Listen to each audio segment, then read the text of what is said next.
Nebi Ekrem aleyhissalatu vesselam'ın mehbubu olacak bolsan näme etmeli? Bir adam olacak ki peygamberimiz de şonu gowursun. Nebi Ekrem aleyhissalatu vesselam da şonu gowursun. İn ulusi salavat-ı şerif. İnsanın buzurgterin vesilesi, en ulu vesilesi Allah'ın huzuruna. Ta mahşer kopyança, ta kıyamet turyança. İhlas bilen, can yürek bilen.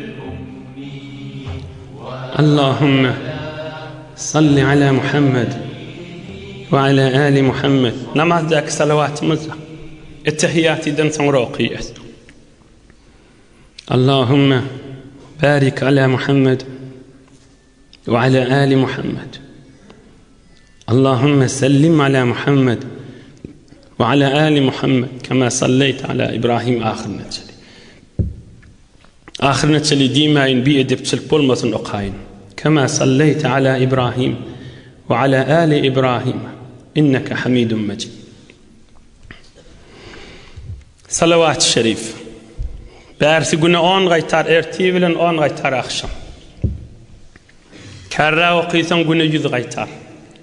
Ondan kerra okuyacak bolsan güne 313 gaytar. Odalgaw açıklanır.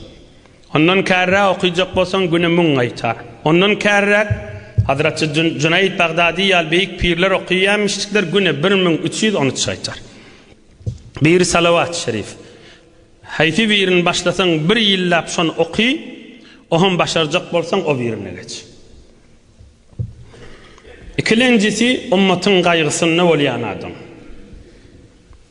Garip kasırdan tut. Bir neçe adamların fikrini var, bir nefere dinlen gavcetten. Bir nefere hamana hadis-i şerif Resulullah canın mübarek sözünü eşittirecekten belli de min qavdattığı. Büyük nur bir nefere var hadis-i şerifin feyzi etmek bir büyük bir zat.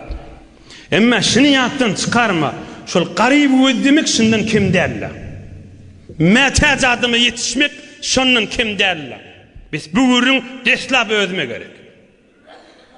Sonra da hemmemize gerek kurcunda. Metac adamı özlemek. İnqat dinin üstünde bahsleşenler var.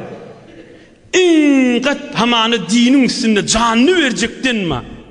İnqat bu kadar adamlar var Müslümanların arasını adaletli. Ömrünü yekece garibe bir çörek veren akta. Hudayın yanına avreyi var mukadimesin. Ömrünü bir garip gözlecek kadın nimde.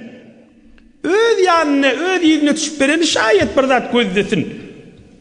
Emma başşavur böylükten nağ olsa, başşavur zatı bidar günü def göverecek de kabrına gitti. Metac adamı özlemek, yine misalına edin tamam edin onu. Son bir zaman adamların zihni hasta oluptur. Misalına edin tamam olsun. Zihnine jonkta kavgalar yani.